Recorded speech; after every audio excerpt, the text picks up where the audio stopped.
Teachers of Reddit, what stuff goes on at schools that students don't know about? I heard about a private war going on in the staff room at a school near me. One of the teachers got fed up of somebody else using his coffee mug. He tried bringing in a trashy, half-cracked mug, sure that no one would want to steal it, but they did anyway. He eventually solved the problem by drilling a hole in the mug and carrying a stopper for it around on a keyring so only he could use the mug. We do talk so much smack about students in the teacher's lounge. Edit. Yes, Willie made fun of Millhouse.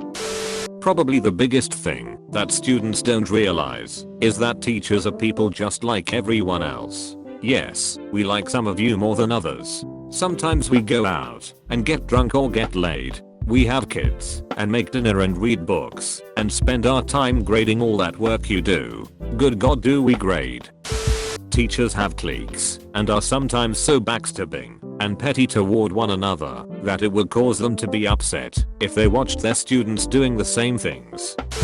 The politics of your major's department. There are probably about a dozen professors in my department at college, and there are all sorts of weird factions among them, and every faction hates every other faction. If I have 4 classes with 4 different profs, it's likely that they all hate each other. Not a teacher, but for a child development class in high school I had to shadow a teacher for a day. The teacher I chose was my former 5th grade teacher. She had lesson plans due that day, and she was scrambling to do them during lunch, just like students do. I found it kind of ironic, because teachers scold students for doing that.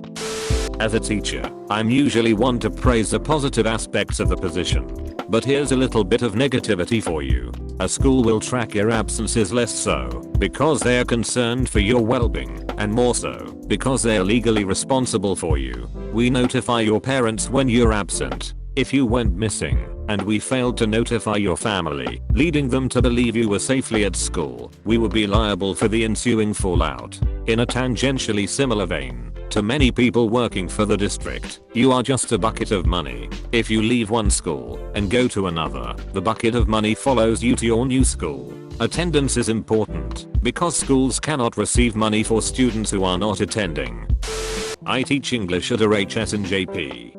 Things are different here, but some things that kind of shocked me.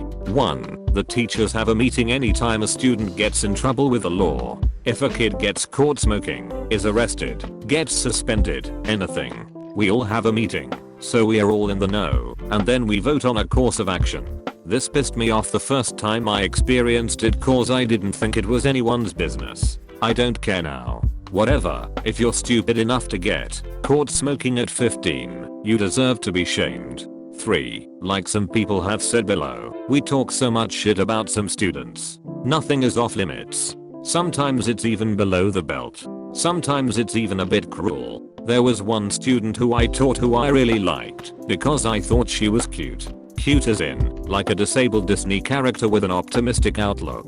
This was perceived the wrong way and I'd get jeers from some of my coworkers. You're just waiting for graduation so you can fuck the retarded chick, which was met with high fives and laughs from other coworkers.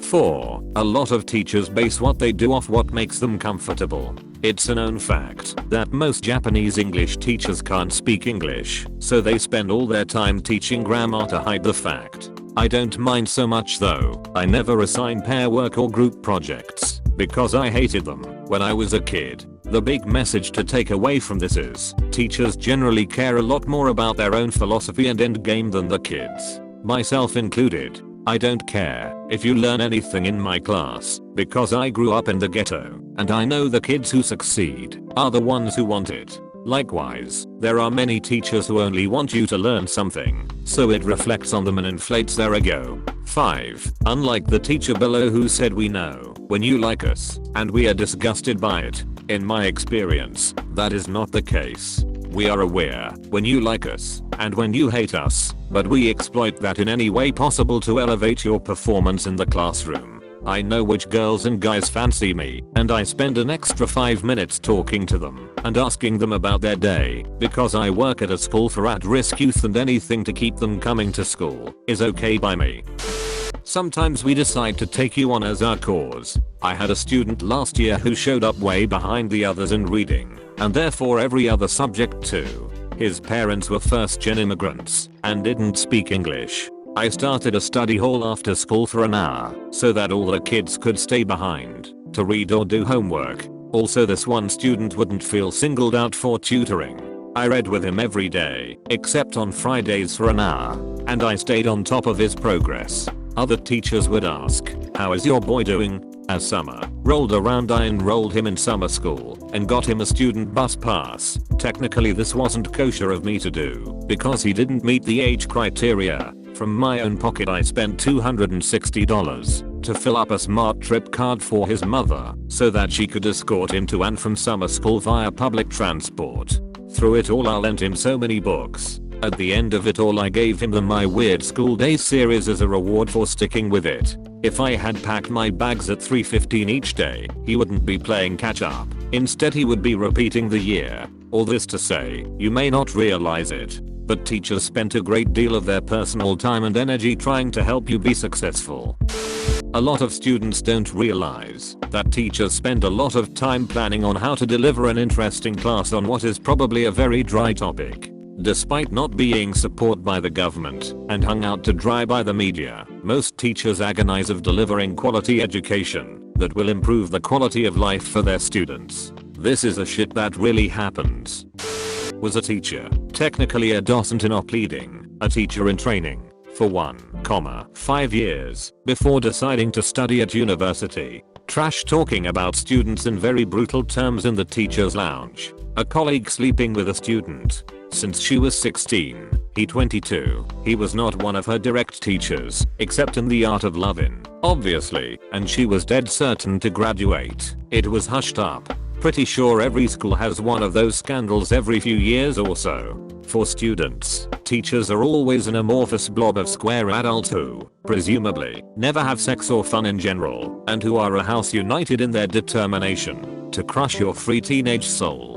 In practice, teachers are as tribalistic as the cliques in the school canteen. The history teachers are allied to the civics teachers, tolerate the geography teachers, and are engaged in a ferocious struggle with the economy teachers over control of the coffee served. The history teachers argue that brand X is the traditional choice, while the economy teachers propose that brand Y would be more efficient. Everybody hates the Fed PE teacher.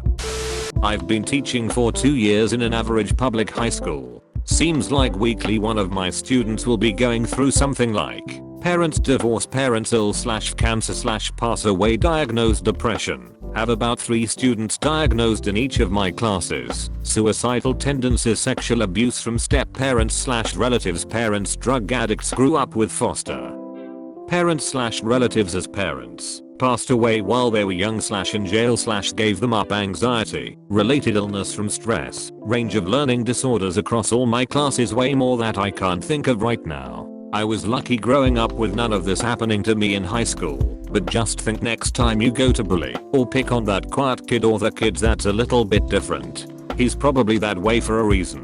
Everyone is dealing with their own shit that you have no idea about. Was a sub for 9 months. Anymore, it's all politics. The teachers don't matter. What matters is saving money, and in my district I noticed old teachers being forced out and replaced by newbies that would work for a fuck ton less money. Teachers are cliquish, and it's worse than the students' own cliques. I worked at one school where I was made so uncomfortable I never sat in the teacher's lounge and ate in my car. Some adjunct positions require only a master's degree, and only the degree. No teaching experience, recommendations, or interviews are required. If you have a master's in physics, you can have total control over a class by sending a few emails to get the job. Taught for 15 years and learned a few universal truths. 1. No behavior happens in the classroom that doesn't happen in the staff room. 2. Nowhere is more hierarchical and more cliquish than a staff room. 3. To get ahead in teaching, you are best to save your energy for telling everyone how great you are at teaching, rather than actually teaching. 4. Some teachers are horrible human beings. They usually get promoted based on feeding gossip and trashing other teachers, then cover their incompetence by trashing other teachers to management. Not sure why managing a team of people who are supposedly useless makes you look like a good manager, but I'm obviously missing the point, as I would thought managing a team of brilliant, dedicated and talented teachers would show how great you are at managing. 5. Nobody knows more insults and swear words than teachers, and we use all of them in the staff room during Friday drinks. 6. Most of us really do care and try to do a good job, but we get burned out and unsupported. Most of the best teachers I know are now ex-teachers, including me, as I work in a different but related field now. And finally, you would be amazed to know however much you felt bullied at school, there is more bullying and harassment in the staff room than in most classrooms. And more sexism too. Women don't get promoted, but male teachers and heads are promoted, even if they are unqualified, inexperienced and pretty much useless. We call it the Richard factor. At the end of every term, teachers would always go to the same pub to celebrate, so we used to go along too, and ended up getting ratted with them a few times. Once we were talking to the super old and fat English teacher. He stopped midway through his sentence and said, "Excuse me boys, I must go molest." One of the female members of staff walked over to the super hot biology teacher and lifted her dress over her head. All we'll say was that I know she shaves thoroughly and she won't talk to our group for the remainder of the year. I have been a teacher for 14 years, and none of the top comments ring true to me. I work with a dedicated group of professionals who are killing themselves to make life better for students. They do not shit talk students or make fun of them. They do not behave inappropriately in the workroom. They are altruistic, community-oriented, dedicated professionals who set aside the earning potential that their skill set offered in favor of a life of service. I dated an elementary school teacher for 3 years. Hey, you don't have to take a drug test. I don't know how it goes for other states, etc. But my boyfriend was a great teacher, spent many hours after work planning activities, loved his students, really was into teaching, blah, blah. But, on the weekends it was funny and disturbing when I would look at him rolling up a joint or imbibing in whatever fun was going on that weekend and saying to him, "God, I can't believe you don't have to take a drug test." It is mildly disturbing in that he would never go to school fucked up, but he was fucked up a lot of the time he wasn't in school. All-American male teacher, enthusiastic enough to ask me to look up butterflies made out of coffee filters on Pinterest while that big fatty joint was being smoked. All the parents and staff loved him. If they only knew.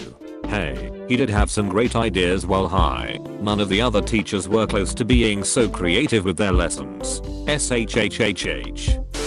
2 teachers at my school were always very fake flirtatious. To the knowledge of the students, they were flirty and fun and all the students wanted them to get together. They played it up very much, even doing a dance together at some variety show. What the students didn't know was that the male teacher of the pair was acting as a bit for the female teacher while she dated another female teacher at the same school. It was actually very sweet.